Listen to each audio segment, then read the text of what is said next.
Okay. Good morning. So, the Dharma is incomparably profound and infinitely subtle. Can you hear this rain this morning? Have you been hearing it during our zazen?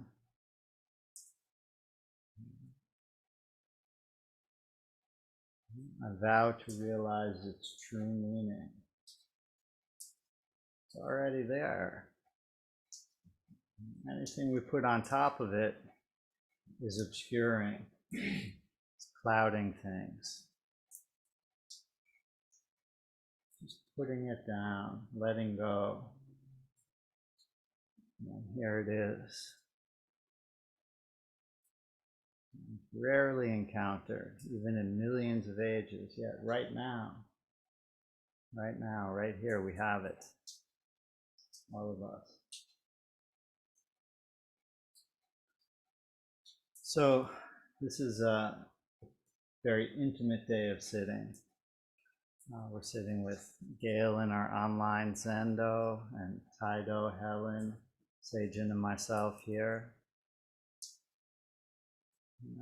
And Zazen is an intimate practice.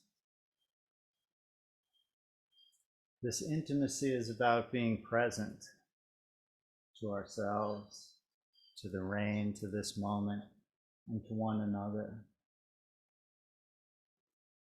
When Dogen was enlightened in China during his pilgrimage there, it happened one night in the Zendo when his teacher Ru Jing was walking around the Zendo, and he was saying to his students, Zazen is dropping off body and mind. He's instructing them, drop off body and mind. And Dogen was sitting and practicing hard, and he heard these words that Ru Jing was saying to the students. And hearing these words, Dogen's delusions dropped away.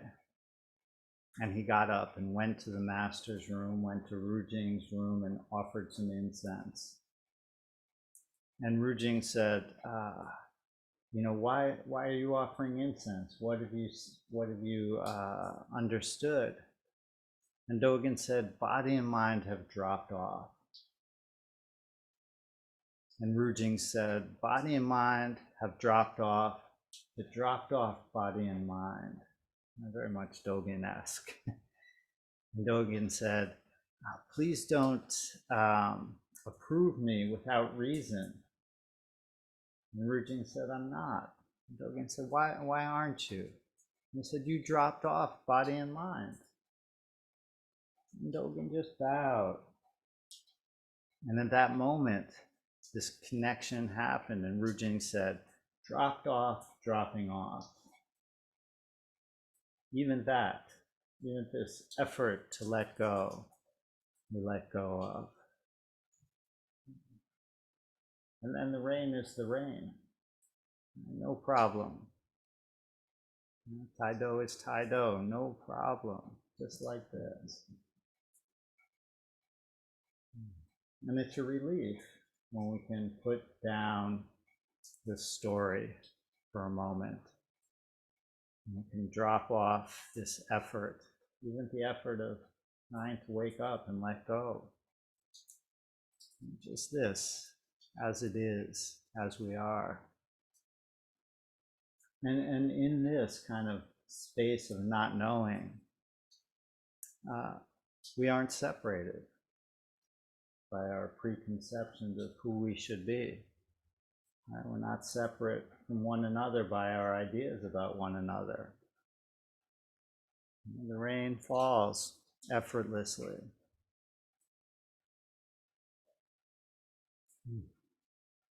And this is the intimacy of this zazen, right? Completely intimate, no separation.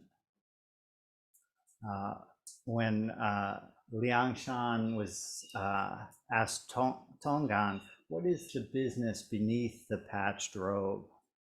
Right, so the patched robe is the robes that the monks wear it's our rakusus that we wear, and it's our clothes, our everyday clothes. It's our skin that we wear. Right? This is the vast robe of liberation that covers everywhere.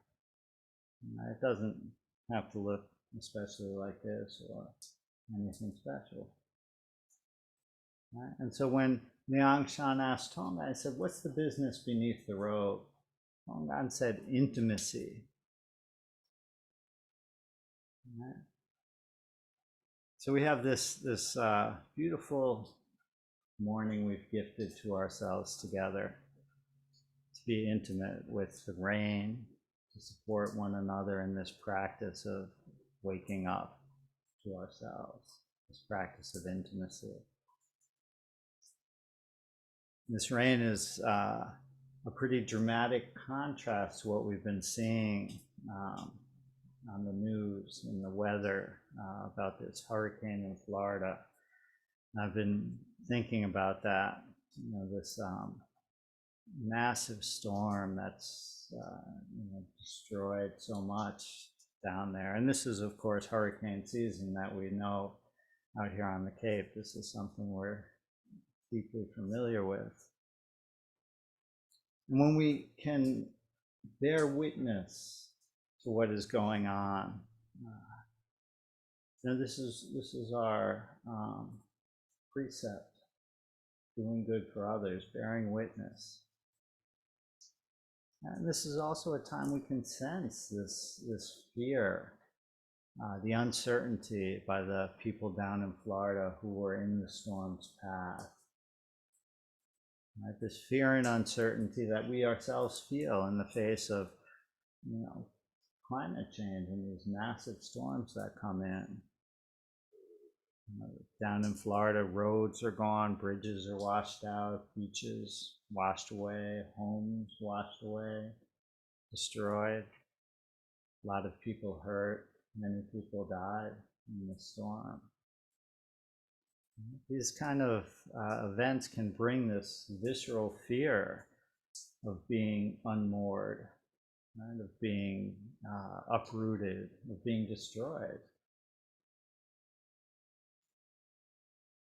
And our bearing witness to this fear in ourselves and in others can bring us closer to them.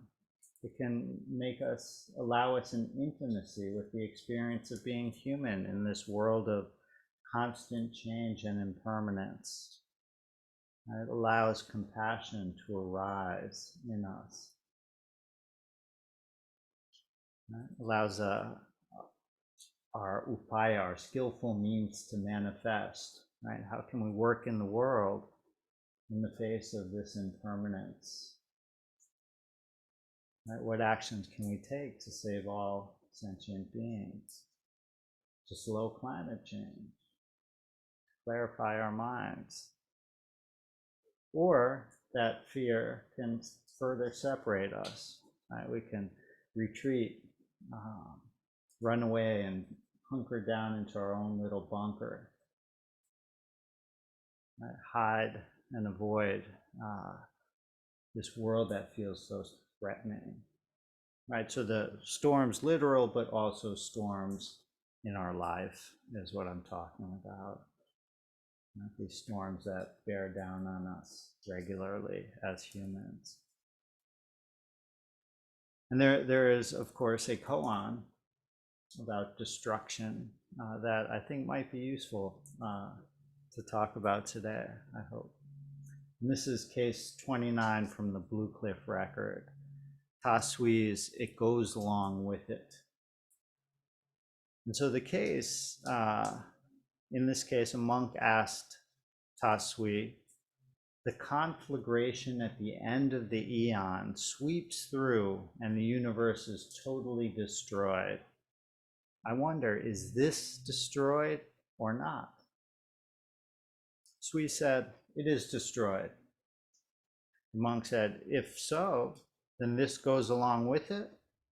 Sui said, it goes along with it. So this Ta Sui lived from the end of the 19th to the middle, or the end of the 9th to the middle of the 10th century.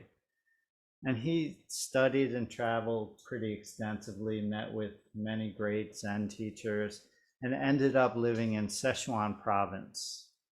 And it's said that he spent 10 years living inside this great hollow tree behind Tasui Mountain.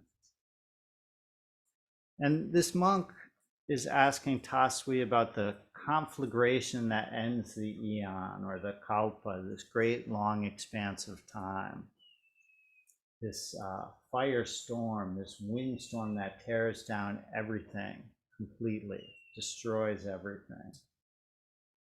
And this is a question drawn from Buddhist cosmology or Buddhist scriptures, which note that each kalpa, each massive expanse of time has 4 stages of being born, emerging, completeness, and destruction. And it's coming from this Indian point of view of time.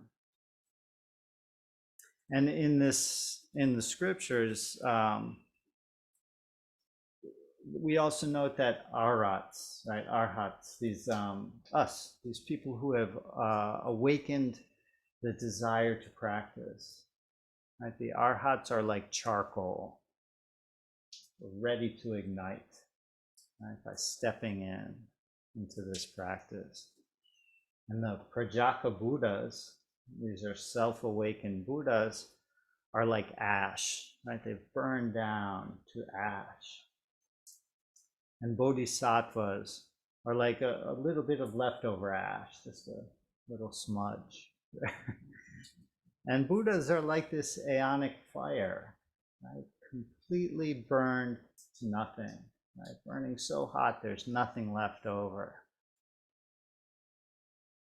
So this gives a little bit of a different spin on the destruction at the end of the eon. And so the monk asked, when this happens, when this conflagration happens, is this destroyed or not? What is the this that this monk is bringing up? Is this destroyed or not? He's pointing to something that's untouchable by our thinking about it, right? Beyond cognition, this. What's the rain? What's the sound of the rain? Once we talk about it, we're already a million miles away. J. Krishnamurti, the great Indian teacher, calls it the flight of an eagle that leaves no trace. The soaring eagle that leaves no trace. Dropping off is how Dogen put it. It's a relief. Thisness, thusness, suchness. Right? The Tathagata, one who abides in suchness, who comes from suchness and returns to suchness. But by asking this question, is it destroyed or not, this monk is separating himself from this. He's caught behind the double barrier of destroyed or not destroyed. He's falling into picking and choosing. He's letting his fear drive a wedge into this, separating himself from himself. It's kind of familiar space for all of us, I think. There's a old Zen saying, if you want to attain intimacy, don't ask with questions. Right? So without questions, then what? We already have it here in abundance. The Dharma door is wide open. Right? The flight of the eagle. But we don't stop there either. In the pointer to this koan, in the kind of beginning piece, it says, when a bird flies by, feathers drop down. And it's like the sacred tortoise that sweeps away her tracks as she walks along, right? But the tail also leaves a trace.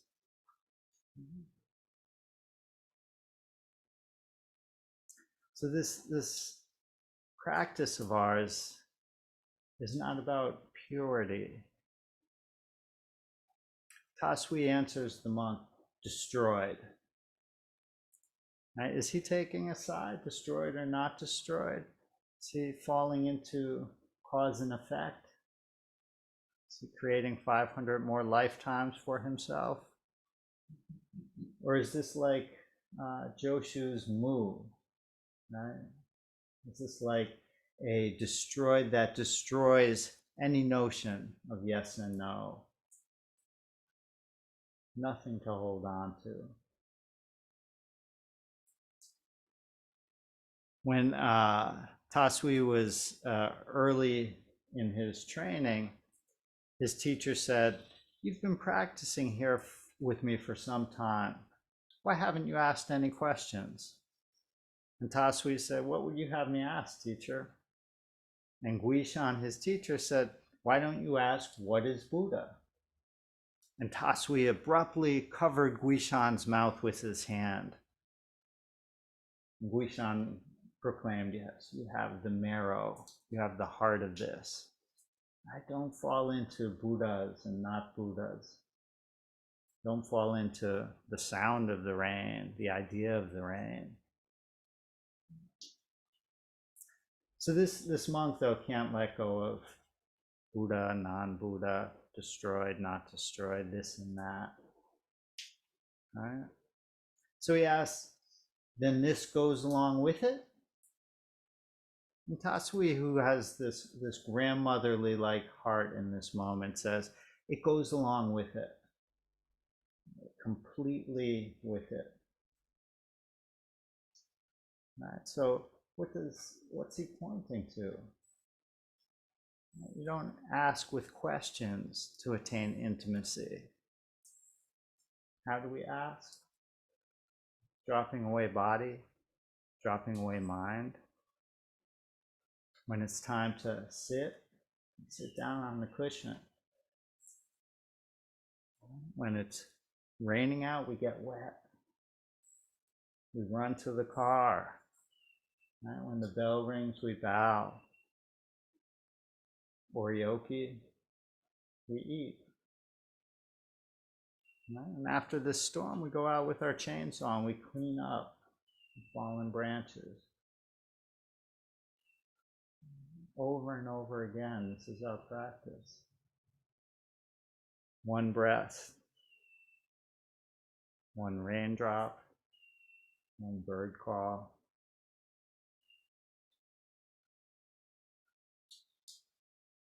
So thank you for your practice this morning. This intimate style of Zazen is rich beyond belief. Our chance to encounter the Tathagata's teaching is right now. The Dharma door is wide open today, right? Wide open in this moment. Let's enjoy.